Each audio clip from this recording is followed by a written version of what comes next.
Good morning, good afternoon, or good evening. I hope and trust that you are all well. Before I get started, I would like to give a very special shout out to the reform members of Back to Ashes. Lisa Radford, Ashley Miles, Interscare Wifey, Tina Mead, Stephanie McLaren, Corpse Lover, Gwen Haley, Manna Ash, Normie DW, Chrissy Elias, Cindy Cleveland, Patty's niece, and Samantha Place. If you would like to become a member of Back to Ashes or would like to buy me a coffee as an extra thank you, all of that information can be found in the description below. Quick announcement, I have fallen off of this, but I'm getting ready to start it back up with acknowledgments of your birthday. September is coming up, so if you have a September birthday, please leave it in the comment section of this video so that you will be acknowledged in the beginning during the rolling credits. With all of that being said, it is time to go back to ashes. For once we arise from the ashes, we are a bigger, brighter, stronger, and happier person in the morning. Sit back, relax, kick back, grab a snack, or tuck in and get warm, and prepare for this dose of vocal melatonin entitled Unsolved Mysteries Volume 11. Right after this intro, an ad will play. I'll read the first case an ad will play. After that, there will be no more ads within this video.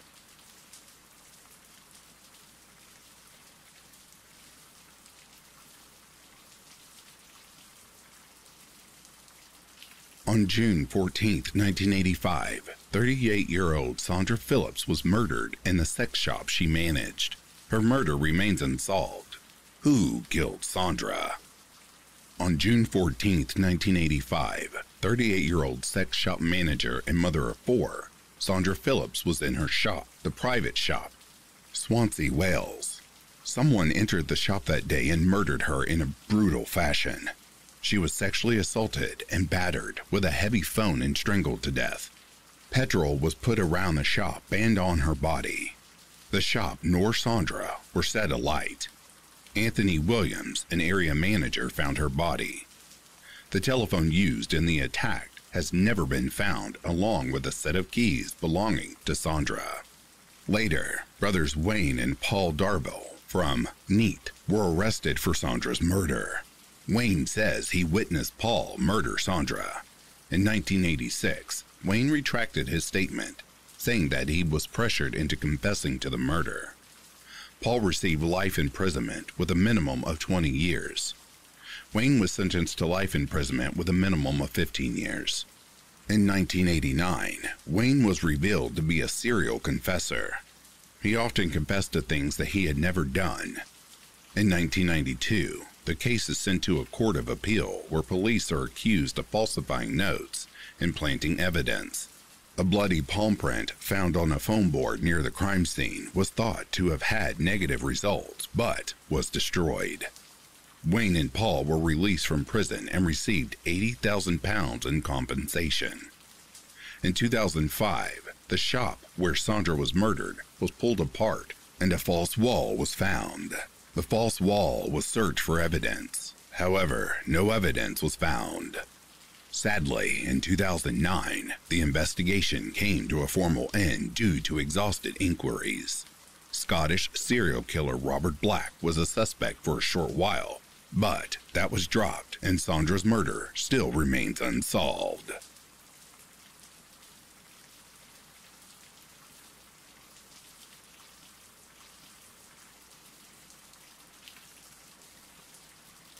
Julianne Marie Williams and Laura Lolly Winans, Shenandoah National Park, 1996. The murders of Julianne Marie Williams and Laura Lolly Winans 20 years ago in Shenandoah National Park remain unsolved today, though at one point federal officials thought they had their man. Williams and Winan, 20-something New Englanders, arrived at the park on May 19th with plans to stay through Memorial Day weekend. They were noticed missing after failing to show up for work on May 28th and June 1st. The two were found at their scheduled campsite, which faced the eastern face of Stony Man Mountain, with duct tape binding their wrists and covering their mouths. Both women were nude with their throats cut. Neither had evidently been sexually assaulted, and the only items that seemed to be missing were Williams's personal belongings, including a journal, and her friend's driver's license. The case generated a huge amount of publicity and tips from the public, but no leads. A year later, Darrell David Rice was arrested, convicted, and sentenced to 11 years in federal prison for stalking and assaulting a woman bicycling on Skyline Drive. Federal officials identified him on cameras entering and leaving Shenandoah National Park around the time Williams and Winans were murdered. On the testimony of a fellow inmate who played in a prison band with Rice and said he'd spoken of killing a woman in the park, Rice was indicted in 2002. Federal prosecutors dropped all charges 2 years later, however, based on holes in their case. One potential witness, for example, said he and his wife had been camping in the park around the time of the killings. He noticed a creepy man staring at him across a clearing and later chose a photo of Rice out of a lineup, but said he was only 65 to 70% sure of the identification. The camper's wife said she'd heard screams the night before. She also said she had then astrally projected out of her body to explore the crime scene. The biggest blow was DNA testing from a male hair found on the duct tape used to bind the women. It did not match Rice. Still, U.S. Attorney Thomas Boudurant said he still considered Rice a suspect. This summer, the FBI renewed calls for assistance in solving the murders of Williams and Winans. Rice was released from prison in 2007, then did 2 more stints for parole violations. In 2014, police in Durango, Colorado asked for calm after reports that Rice had been spotted in the area sparked a flurry of social media activity and calls to area law enforcement agencies. Police Chief Jim Spratland told the Durango Herald, "We have to just realize that he has the freedom to walk about the area. He has the freedom to get a job here, have a house and everything else. All I know is he's not wanted, and he ain't looking for him." End quote. Meanwhile, back in Virginia, the deaths of Williams and Winans are considered an ongoing active investigation, according to D. Rubisky, Public Affairs and Outreach Specialist for the FBI's Richmond Division.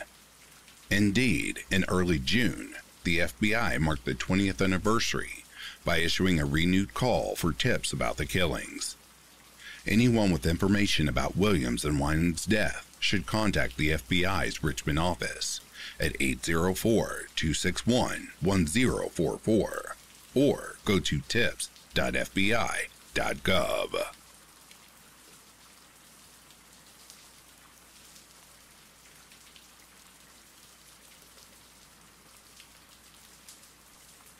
Davies County, John Doe. Davies County John Doe was a man found murdered in Owensboro, Kentucky in 1990. The victim's body was discovered in a wooded area by 2 rabbit hunters who called the police. The victim had been sexually assaulted and shot 6 times with a .22 caliber long rifle in the arm, chest, and head, resulting in his death. Prior to being shot, the victim was also beaten with a blunt instrument about the face and chest, to the point of being facially unrecognizable. His facial features are described as having been obliterated, with several teeth knocked out. The brutality of the crime suggested that it was premeditated, and that the abuse and murder of the victim took place over a long period of time.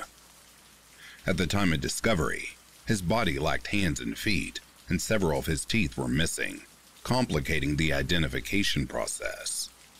A retouched post-mortem photo of the victim shows significant damage to the entire middle portion of the face, including the mouth and the nose, and his killer may have also blackened one of his eyes. The body was not decomposed, suggesting the murder had taken place a matter of days prior. Based on the fact that his arms were tan compared to the rest of his body, the victim was hypothesized to be from outside Owensboro, but it is believed that his killer was probably a local. Semen was found on or in the victim's body, but attempts to use this evidence, if any, appeared to have not yielded any viable leads. During the initial investigation, it was believed the victim was killed as a part of a satanic ritual sacrifice. A witness living down the road from the wooded patch at the time said he saw a white and green Ford pickup truck, likely an early 1970s model, driving in the area on the evening before the body was found. Police were investigating the possibility that a possible serial killer named James Cable and his accomplice, Philip Clopton, were responsible for this victim's death after reporter Stephanie Sylvie discovered a possible connection in 2004. Cable was active in Kentucky during the 1980s, and like this man, several of Cable's presumed victims had been sexually assaulted and dismembered, and some had been beaten to death. One of his victims was killed in Owensboro. It's worth noting that all of Cable's confirmed victims were female. In April of 1990, shortly after this victim's discovery, Cable and Clopton kidnapped, sexually assaulted, and tortured a 15-year-old girl from Jefferson County. However, the girl managed to break free and killed Clopton in self-defense. Cable was shortly captured after. Cable died in prison on December 3, 2013, and never confessed to any of his crimes. Investigators stated they would test DNA found on the victim's body to see if it belonged to Cable. The results of this testing, if it were ever conducted, are unknown. A spokesperson for the Kentucky State Police in 2015 stated, "The time detectives received a possible lead in the case was in May, when the department received information about a potential suspect in their killings. The lead was investigated through DNA evidence, but investigators determined there was no connection to the body found on Pleasant Valley Road." End quote. It is not clear if he was referring to Cable. In 2007, it was announced that the victim had been identified as Scott Michael Morris, who went missing from the Indianapolis area as a teenager in 1978. However, further DNA testing in 2010 stated that identification was mistaken and the body does not belong to Morris.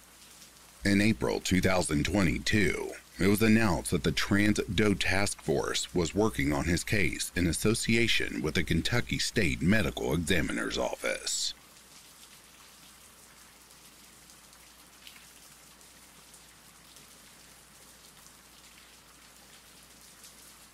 The disappearance of Keith Reinhardt.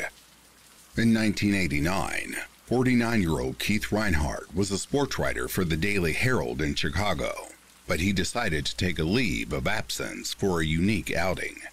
He moved to Silver Plume, Colorado, a small mining village near the Rocky Mountains.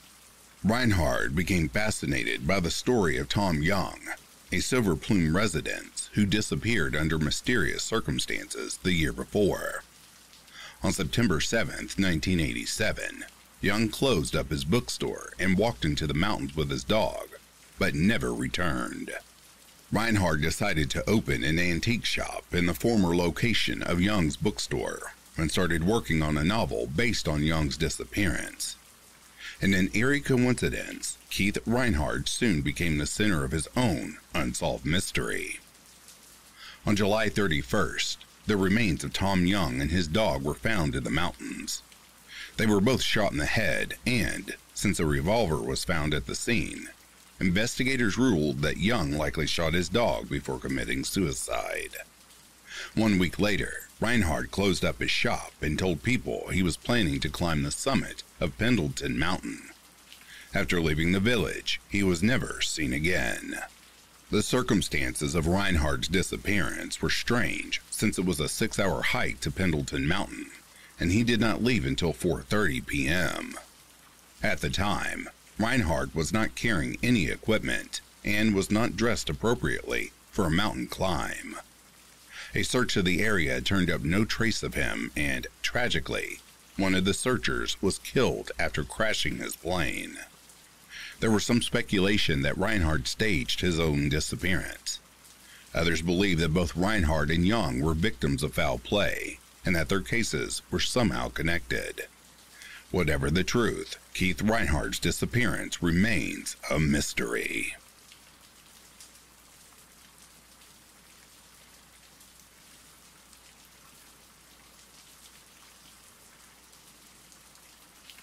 Scott Lilly, Appalachian Trail 2011. Scott Lilly set out to hike the Appalachian Trail from Maryland to Georgia as a way to find himself, but his journey ended in northwest Amherst County, Virginia. Lilly's last contact with the world had been at the end of July 2011 when he was climbing the Priest, a landmark mountain in Nelson County. In August, a group of weekend hikers discovered Lilly's body in a shallow grave just off the trail near Cow Camp Gap in the Mount Pleasant National Scenic Area of George Washington National Forest. His gear, including his shoes and backpack, was nowhere to be found. A medical examiner ruled that Lilly, who was from South Bend, Indiana, and used the trail name Stonewall, had died of asphyxia by suffocation and ruled it a homicide. Family and his friends said that Lilly, 30 at the time, was a Civil War enthusiast, thus his trail name's reference to Confederate General Thomas Stonewall Jackson, and that he had set out on the trail as a journey of self-discovery. In the days following the discovery of his body, the FBI, investigating his death because it occurred on public lands, sought to contact a number of other hikers thought to have contact with Lilly, including Mr. Coffee, White Wolf, Papa Smurf, Combat Gizmo, and Space Cadet. True crime and Appalachian Trail online forums buzzed with rumors and speculations about Lilly and the hikers identified by the FBI. But 5 years later, no arrests have been made. Anyone with information about Lilly's death should contact the FBI's Richmond office at 804-261-1044 or go to tips.fbi.gov.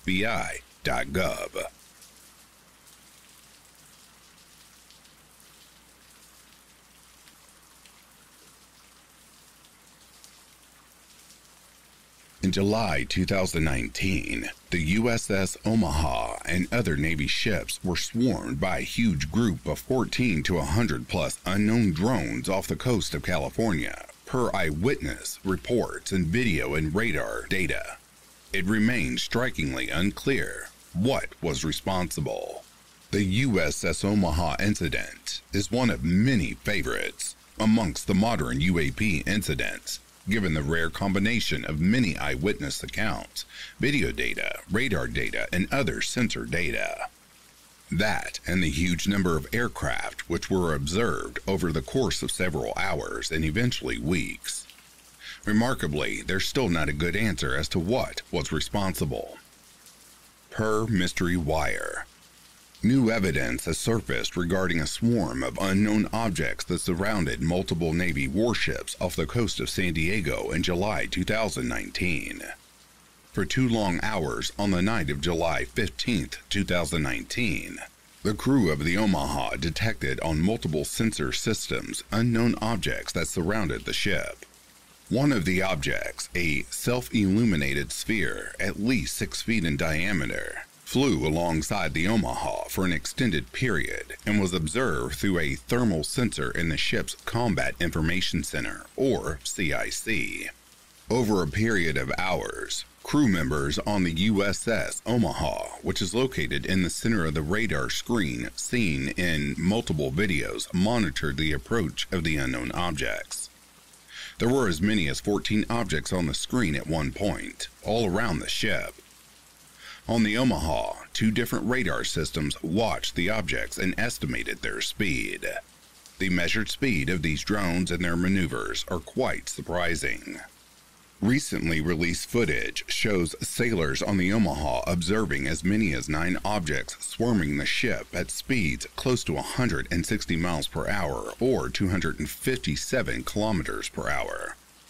The Omaha incident was part of a series of strange encounters U.S. warships in the Pacific coast had with objects in the sky in 2019. By the end of the month, 9 U.S. ships reportedly had confrontations with the craft. The objects were truly of unknown origins, Mr. Knapp said. If they are foreign drones, they displayed abilities to exceed our own technologies. Anything we know of, that is, and some of them appeared to be transmedium craft. They could fly in the air, They could enter the ocean, travel through water as easily as they traveled through the air, end quote.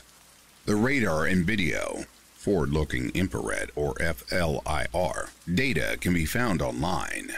The most famous video shows one of the objects apparently disappearing into the water. A consistent number cannot be determined for how many drones were present, since a large number of ships were involved, and the objects were frequently popping on and off on radar and other sensors.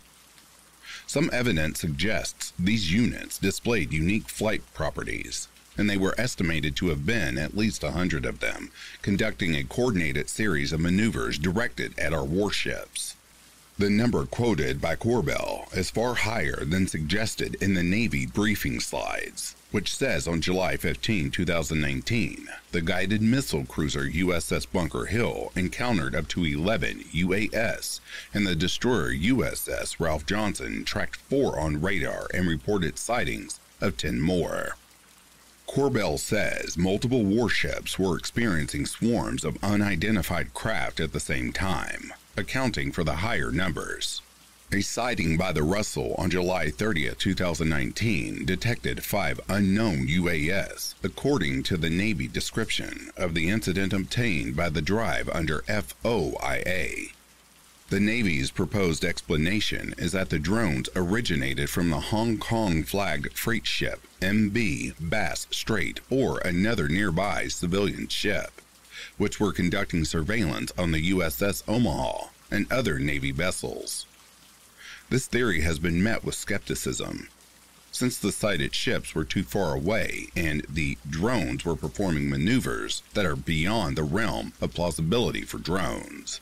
Among the more dramatic entries in the logs from this incident is one from the USS Rafael Peralta, describing a white light hovering over the ship's flight deck. The log reflects that the drone managed to match the destroyer's speed, with the craft moving at 16 knots in order to maintain a hovering position over the ship's helicopter landing pad. To further complicate what was already a complex maneuver, the drone was operating in low visibility conditions, less than a nautical mile, and at night. By this point, the encounter had lasted over 90 minutes, significantly longer than what commercially available drones can typically sustain. According to AIS data, few civilian ships were in the immediate vicinity. AIS is not strictly mandatory in all cases and can be turned off, so it is possible other vessels could have been nearby as well. The civilian bulk carrier Bass Strait, sighted later in the investigation, which situated towards the northern edge of the encounter area. A Liberian-flagged oil tanker, the Sigma Triumph, was just south of the position of the 3 destroyers. The ORV Alguida, a 50-foot catamaran, briefly a subject of interest in the official investigation that would come, was just off the western tip of San Clemente Island. The owners of the Alguida denied operating a drone during the time in question, and claimed that their drones were incapable of operating more than a few feet from the ship. Further, the Phantom 4 drone is a small quadcopter and has a maximum flight time of 28 minutes, according to manufacturer DJI, which is inconsistent with the long durations of the incidents and general performance described as observed in the deck logs. The Alguida was also significantly west of the events for the second night, July 15th, based on AIS data. The role of the MB Bass Strait and its importance in the ensuing investigation was less clear at the time the Drive wrote this article, but subsequent FOIA requests showed how and why the Navy zeroed in on the ship. Nonetheless, problems remain with this explanation. The Ticonderoga class cruiser USS Bunker Hill, or BKH, noted as many as 11 drones operating nearby. A note on the slide states that the cruiser unsuccessfully attempted to contact the Bass Strait. It also indicates that the UAS incident continued after the Bass Strait departed the area. The exact duration of the incident is less clear, though the timeline indicates drones were spotted over a period of about 4.5 hours. The timeline also indicates that Bunker Hill's AN/Spy-1 radar system held valid tracks of the drones, including up to an altitude of 21,000 feet. The complexity of this incident and its troves of associated data really do make drones seem like an awkward explanation, even if it's much less zany than the other theories that tend to orbit these stories. According to Corbell's sources and the Navy's own documents released under the Freedom of Information Act, or FOIA, these craft's capabilities included hovering at altitudes of up to 21,000 feet, flying for more than 4 hours, traveling long distances in one flight, and being apparently impervious to anti-drone Navy technology. The Navy documents show the freight ship, Bass Strait, was docked in Long Beach, California, about 100 miles away when some of the incidents occurred, making Corbell's contacts skeptical. It could have been the source of the swarm. Corbell paraphrased one witness on the destroyer, the USS Russell, who he claims told him they saw one of the craft accelerate instantaneously into the upper atmosphere, and that other sources with knowledge of the case said the objects were detected moving from the air into the sea. One of the biggest mysteries about the drones is how they were able to hold enough power to fly for so long, high, fast, and far. The contractor, who asked not to be named due to their job sensitivity, said modified quadcopters can fly as high as 30,000 feet, but only for short periods. The best quadcopter battery lasts an hour or so, the source said. Climbing 4 miles takes time, and once the vehicle reached that altitude, it would struggle to maintain a fixed or slow-moving position over the ship as the wind speed increased, end quote. Maintaining position under such conditions would increase the energy burn and greatly limit the time on target to just a few minutes, especially considering the quadcopter has to return to its point of origin. In addition, the reports mention the vehicle was illuminated, further increasing its power drain, the defense contractor added. The military tech expert said top quadcopters have a maximum range of about 7 miles, meaning their launch site would have to be near the warships. The vessel would have been easily detected as well as the launch of the quadcopter, they said. Considering these limitations, I don't think the illuminated vehicle that hovered 4 miles above the ship for a prolonged period could have been a traditional quadcopter. They just don't have the range or the staying power. It had to be much more advanced aircraft. What are your thoughts? Do you think this incident was caused by conventional quadcopters, more advanced aircraft, or something else entirely? Who was responsible? Individual actors harassing the Navy? A foreign state? The U.S. military itself? Or, again, something else entirely?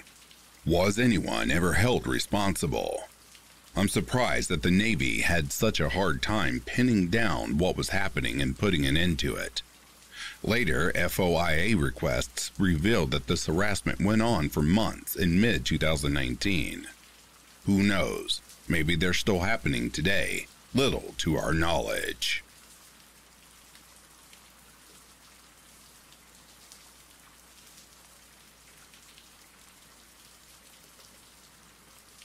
Heidi Childs and David Metzler, Caldwell Fields, 2009.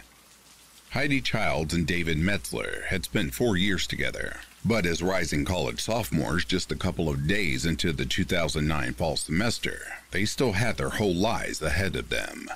On the evening of August 26th, they got into Metzler's 1992 Toyota Camry and drove out Craig Creek Road to talk and play guitar at Caldwell Fields, a recreation site in Jefferson National Forest. Ridges rise on each side to form a narrow valley around the site, which is home to 3 mowed fields, large shade trees, and a stocked trout stream. The next morning, a man walking his dog down the road found their bodies, Metzler in the car and Childs outside. They had been shot with a .30-30 rifle sometime between 8:25 p.m. and 10 p.m., according to authorities. At a news conference soon after the bodies were found, the Montgomery County Sheriff called the killings brutal and ugly. Since then, a coalition of local, state, and federal law enforcement agencies have investigated the case, offering a reward of $70,000 for information leading to an arrest. In 2012, officials released new information that Child's purse, which included her cell phone and credit card, had been taken from the scene, and that investigators had recovered DNA evidence which was tested against nearby residents. 7 years after the homicides, however, no arrests have been made. However, that is not a cold case, said Lieutenant Kenny Light in August. This is still a very active investigation, to the point that when you called, I was writing up something on this case, end quote. Montgomery County law enforcement officials request anyone with information about the crime to contact them. They're looking for information on people or vehicles that may have been in the area that evening. Contact the Light at 540-382-6915, extension 44422, or lightdm at montgomerycountyva.gov.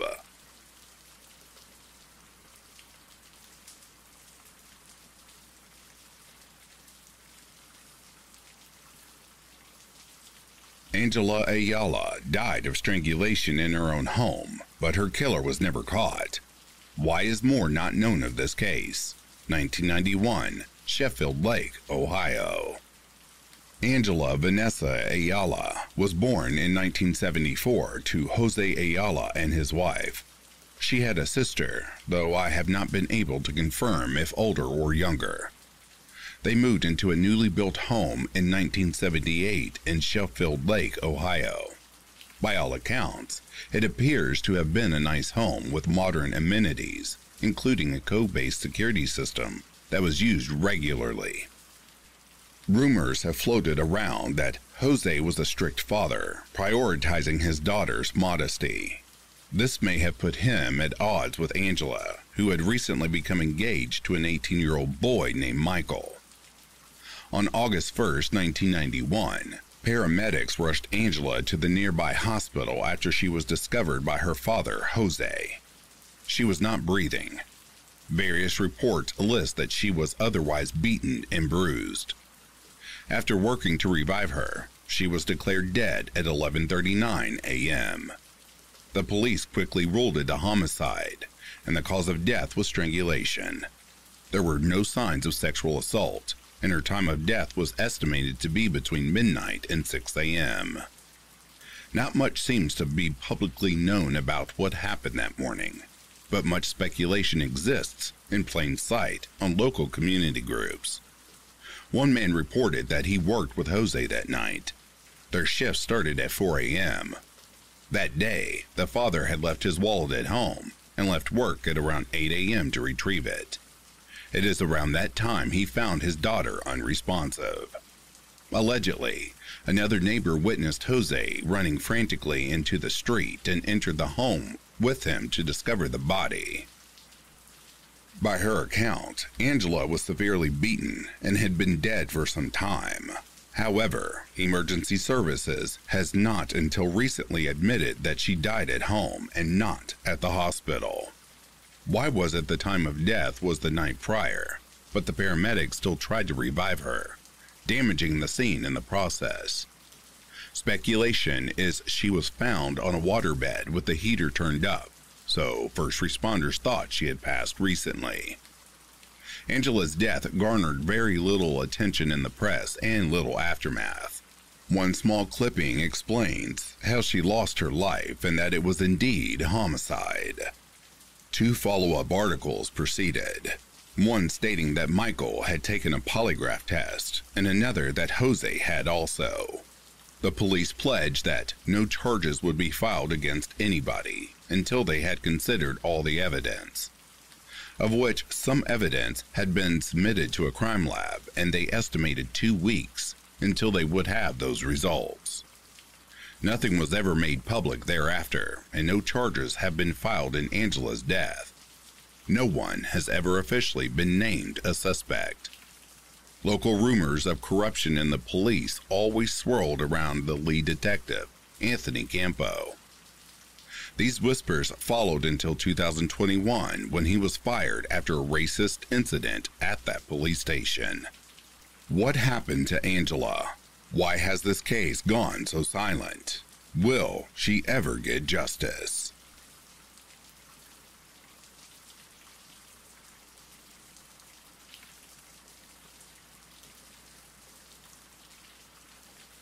The Falcon Lake UFO encounter. There are thousands of recorded sightings from people claiming to have encountered a UFO, but it's very rare to find someone with actual physical evidence on their body to support their story. One of those people was Polish-born Stephen McCalloch, who made his home in Winnipeg, Manitoba, Canada. On May 20th, 1967, the 51-year-old McCalloch went out on a prospecting trip to Falcon Lake Provincial Park. He eventually spotted two glowing silver objects hovering above him. One of them flew away and disappeared, but the other one landed on a large rock formation. McCalloch approached the strange craft, which was over 9 meters, or 30 feet, in diameter. The door opened, a bright light emerged from the object, and McCalloch thought he heard muffled voices inside. After McCalloch touched the craft, the door suddenly closed, and the craft took off again, knocking him over. This set McCalloch's shirt on fire, forcing him to tear it off. After the experience, McCalloch became nauseous and disoriented, and it took him 9 hours to find his way home. The object had left several first-degree burns on his abdomen, which resembled a grid-like pattern of holes. When he showed the burns to doctors, they were completely baffled. The burns emitted a sulfuric stench, but even though McCalloch was frequently nauseous, tests found no signs of any radiation poisoning. Weeks later, McCalloch returned to the original site and found a 9-meter burned-out circle on the rock formation. Analysts also found traces of non-lethal radiation in the area. The unexplained burn marks remained on McCalloch's torso for the rest of his life. No one knows for sure if he actually saw a UFO, but the physical evidence found on his body and at the scene indicates that he definitely encountered something strange that day.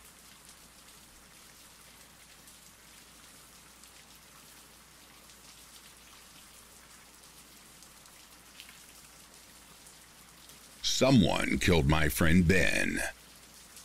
Ben was murdered in cold blood in Knoxville, Tennessee in October 2016.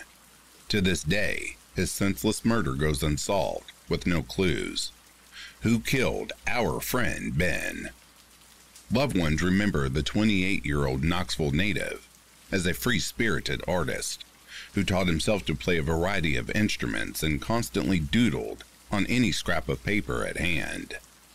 Goofy, quirky, kind-hearted, and memorable, Jernigan could quickly grab the attention of everyone in a room and hold it even after he was gone.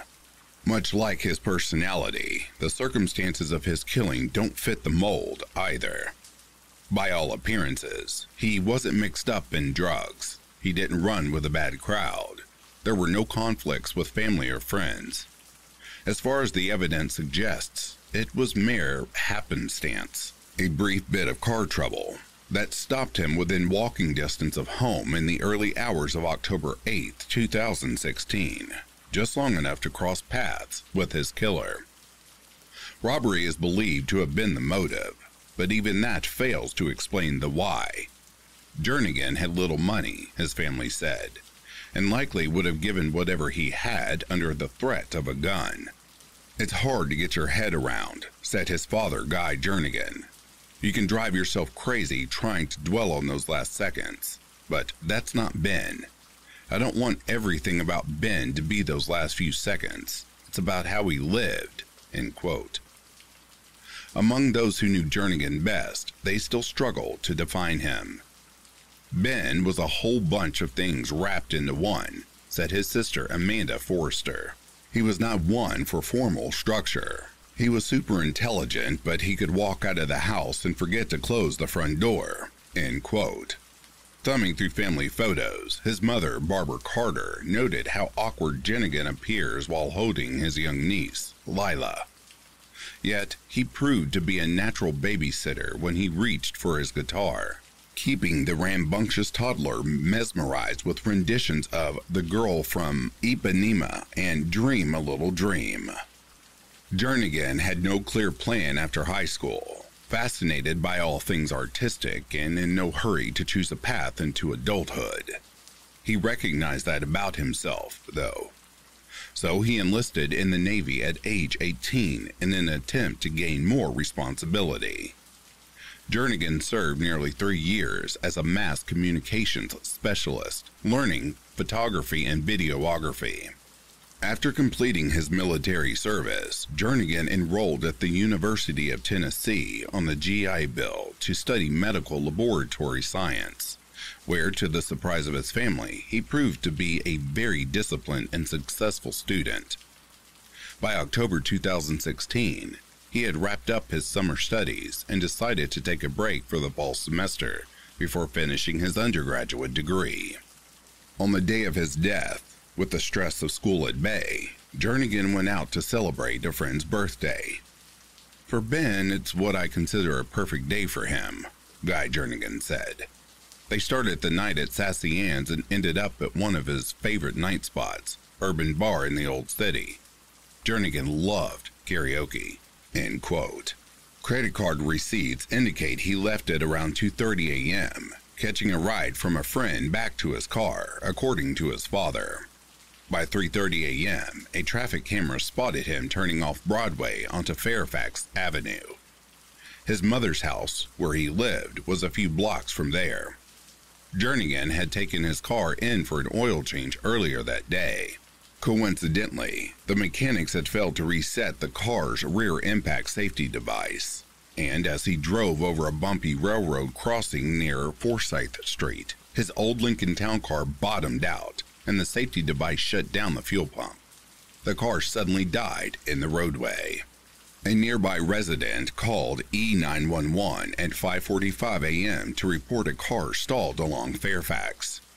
The responding officer found Jernigan slumped over the center console of the car, with the owner's manual pulled from the glove box and the interior light still on. He had been shot once in the chest at point-blank range. His driver's license, student ID, and the other contents of his wallet were strewn about the car. The proximity of the crime scene suggests Jernigan could have been targeted by a transient person, authorities said.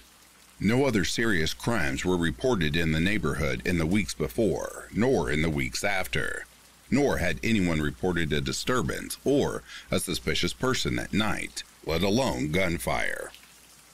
All indications are that it was a crime of opportunity, said Lieutenant Doug Stiles, the head of Knoxville Police Department's Major Crimes Unit. No weapon was found at the scene. Lab test results by the Tennessee Bureau of Investigation of DNA evidence collected from items inside the car were deemed inconclusive. KPD investigators are weighing whether to seek additional testing from an independent lab, Stiles said. The lieutenant said investigators had interviewed several persons of interest, including one who currently is jailed in another county on unrelated charges. We need a witness, Stiles said. We need another piece to put this together, end quote. Ben is beloved by friends and family, and no one can rest until his murder has been solved.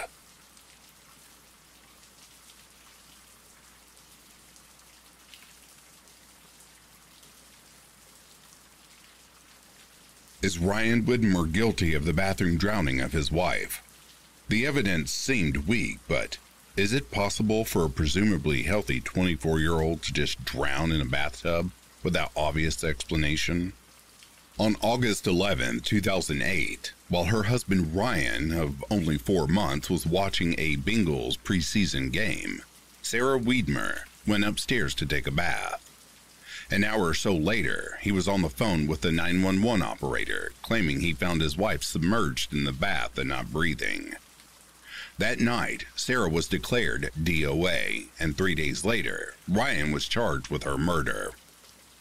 After 3 trials, Ryan was found guilty of murder and is still incarcerated to this day. Ryan has his supporters who point out the lack of real evidence that his wife was actually murdered at all. But others point out that there really isn't any other reasonable explanation for her death, and there was some evidence against him. Not the smoking gun sort of evidence, but enough, along with the unlikelihood of there being any other explanation, to find him guilty. This all took place in Warren County, Ohio, an exurb of Cincinnati that has a reputation for being conservative. Ryan, however, was white, college-educated, middle-class, and local. He was not the sort of defendant a jury might have it in for, yet he was convicted. There was no obvious evidence that Ryan had held her head under the water or was otherwise responsible for her death, but there were a few inconsistencies in his account and some evidence of bruising around her neck. There were no obvious defensive injuries, particularly evidence of nail scratches on the alleged perpetrator's arms, that are the most common evidence of deliberate drowning. There was also the fact that Sarah's head was at the end of the bathtub with the faucet. This would not be a normal way someone would take a bath. Other evidence that was used against Ryan, including his flat demeanor on the 911 call. At his 3rd trial, when he was ultimately convicted, a woman who had contacted him through a website dedicated to his defense made the claim that he had confessed the murder to her. This woman had a history of drug abuse and convictions of minor property crimes, and she never claimed to have actually met Ryan in person. Her account of his description of the murder did not agree with the facts of the case, and it is unclear how much credibility she had with the jury. One thing that was revealed to the jury as a result of her testimony was that Ryan was actively engaged in meeting women while out on bail. He apparently got one woman he was dating pregnant. This was all 2 or more years after his wife's death, and it is, again, unclear how much this mattered to the jury. The primary evidence against Ryan was the fact that no reasonable explanation of Sarah's death could be found. Sarah had a reputation for falling asleep easily, during movies or on her lunch break at work, but she had never sought medical attention for that, and sleep experts ruled out drowning after falling asleep in a bath. The possibility of a seizure or a heart problem could not be outrightly excluded, but since she had no medical history of either condition, the prosecution's experts dismissed the possibility, and the defense's experts could not convince the jury that either was significantly possible. Ultimately, Ryan was convicted with little overt evidence of guilt, yet what appeared to be such a remote possibility that any other explanation for her death existed. How likely is it really that a seemingly healthy 24-year-old with no medical history could drown in a bathtub as a result of a seizure, a heart issue, or any other medical cause?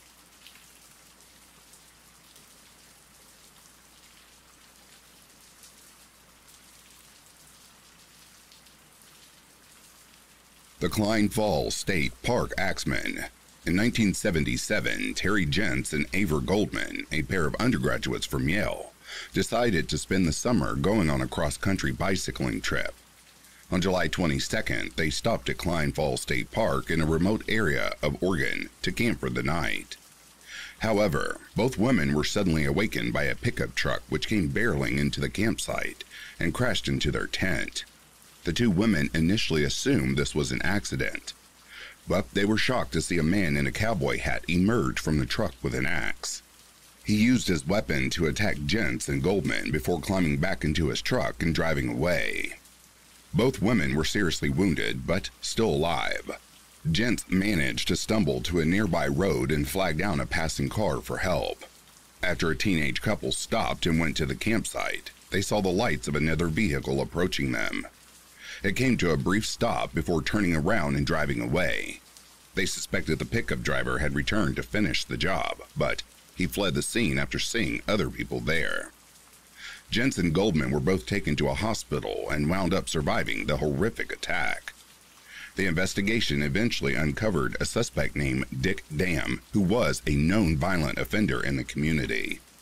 In 1995, while being detained for another crime, Dam was questioned about the Klein Falls State Park attack and given 2 polygraph tests. He showed signs of deception, but the results were inconclusive, since he had illegal drugs in his system and there was no evidence to link him to the crime. Even if the Axeman is identified someday, he cannot be prosecuted since Oregon's statute of limitations for unsuccessful murder attempts has since run out.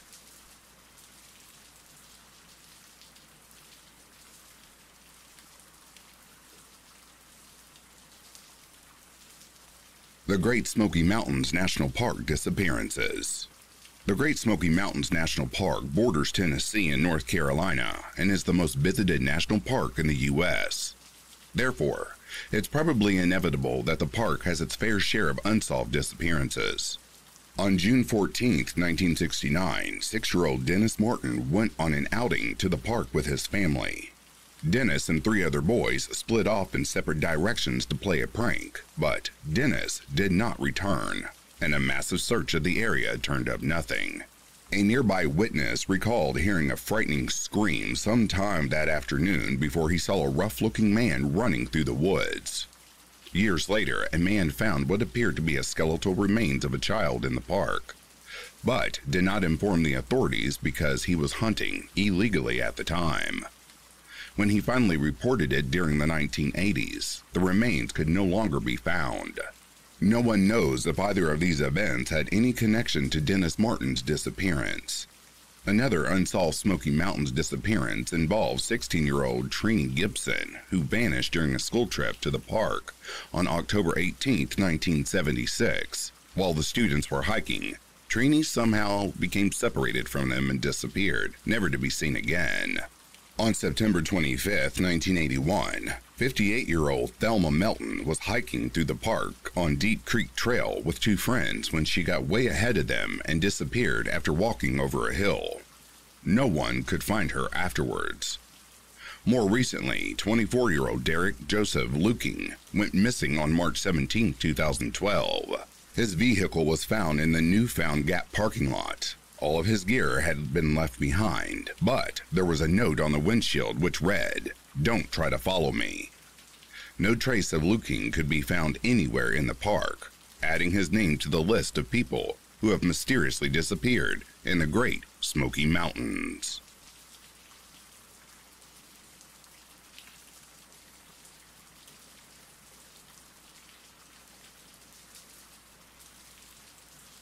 Similarities between 2 suspicious deaths of 2 young English people in the Alps. That of Miles Robinson in December 2009 in Lauterbrunnen in Switzerland, and that of Patrick Finley in March 2022 in Flaine, France. Number 1. Death of Winnigan. Miles Robinson disappeared Tuesday, the 22nd of December 2009, Winnigan, Switzerland. Body found December 28, 2009, Lauterbrunnen, Switzerland. On his second night in Winnigan, Miles Robinson went out with his sister Kara and others to meet old friends, to sink a drink or 2 at the Crystal Cafe, opposite Central Sports, and then to the Blue Monkey, under the cinema, the old Kegelbahn, to play pool and to drink a little more. His sister left him there at about 1:30 a.m., and at 2:19, he left the Blue Monkey with an old family friend, Amy O'Brien, whom he dropped off at La Residence, which was more or less on his way home. There is no confirmed sighting of him thereafter. The next morning, he was not in the apartment in the Eiger, and his family had received no text message from him, and there was no answer from his mobile phone. Swiss police started to search. A helicopter flew around the area with heat sensors switched on, and a sniffer dog was employed to follow scents. Nothing was found. After a few days, the Swiss wound down the search, but naturally enough, family and friends continued to search. Under Swiss law, an official house-to-house search is not permitted unless there is evidence of a crime, of which there were none at this time. Finally, one of these search parties found Miles a few hours short of 7 days from his disappearance under a 330 feet high cliff below Winnigan and above Lauterbrunnen. It was immediately beneath a viewpoint called Monstblick, or Monk's View, which is reached by walking past Les Residence and moving to the right in the general direction of Interlaken, but high up above the Lauterbrunnen Valley. It is about 20 minutes walk under good conditions from central Wengen, or approximately 1 mile. Miles's body was taken to the mortuary in Bern. He was examined there by the pathologist, and his injuries were reported as being entirely consistent with those of a fall through trees, then down a rock chute before hitting the ground at the base of the cliff. There was no sign or hint of a struggle, nor of wounds created by any other party. A standard test for alcohol in the bloodstream undertaken at the mortuary indicated 2.0 milligrams per liter. This was reported in the press as the equivalent of 7 small beers. Anyone looking at the CCTV on the web of Miles leaving the Blue Monkey can see a lively, coordinated young man bounding up the steps, not someone strongly intoxicated. The media certainly published some contentious articles.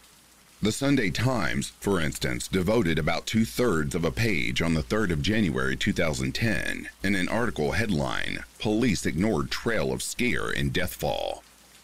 It seems the police sniffer dog had traced a scent to the top of Monstblick on day 1, but conditions due to thaw, ice, and rockfall were reported as such that it was too dangerous to conduct a search of the bottom.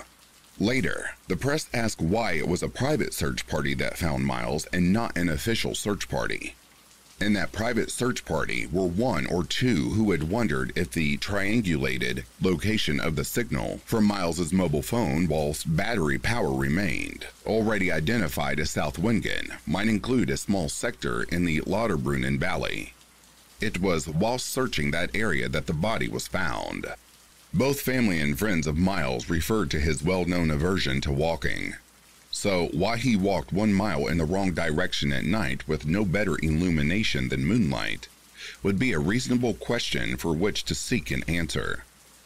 Speculation amongst locals and visitors to Wengen revolve around unconfirmed reports that Miles was not found directly beneath the spot to which his scent was traced, and that he would have had to climb several fences to get directly above where he landed.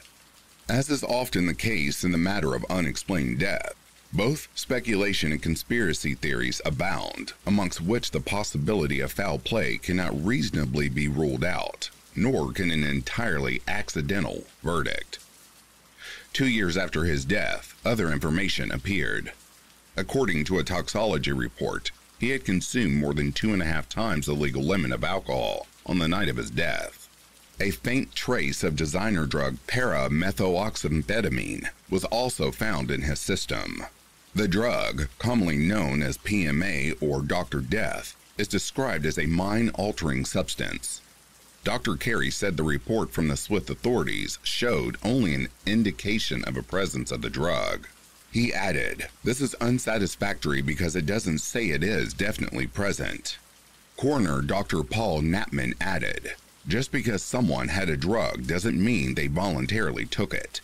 He said there was a possibility Mr. Robinson, who studied business and economics, had his drink spiked. Number 2. Death in Flaine. Patrick Finlay disappeared Tuesday, March 30th, 2022, Flaine, Haute-Sauvie, France. Body found March 31st, 2022, Flaine. The 27-year-old Briton, a musician by profession, spent the evening at the social bar in Flaine, Haute-Sauvie, station in which he was staying with his friend Jake. He was last seen leaving the bar shortly before 1 a.m. Patrick had to find Jake to take the urban elevator and reach the lower part of the station, but the young man never got there. "I'm a minute behind you, I'm just around the corner," he said in his last phone call to Jake. He gave no sign of life after that, despite the 20 or so phone calls made by his friend between 1:20 a.m. and 7:25 a.m. His body was discovered the next day at the bottom of a 35-meter cliff. His parents still do not understand why Patrick would have gone to the top of this cliff in the heart of a small forest, opposite to where he was to join his friend.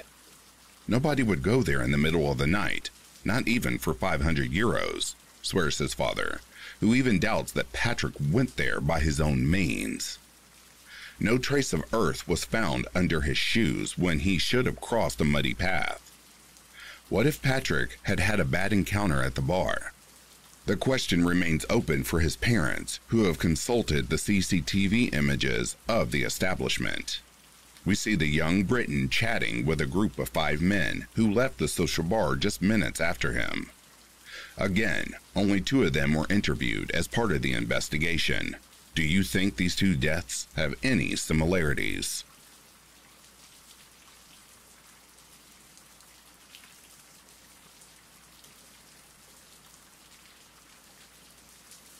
And that, dear listeners, brings a close to True Unsolved Mysteries, Volume 11.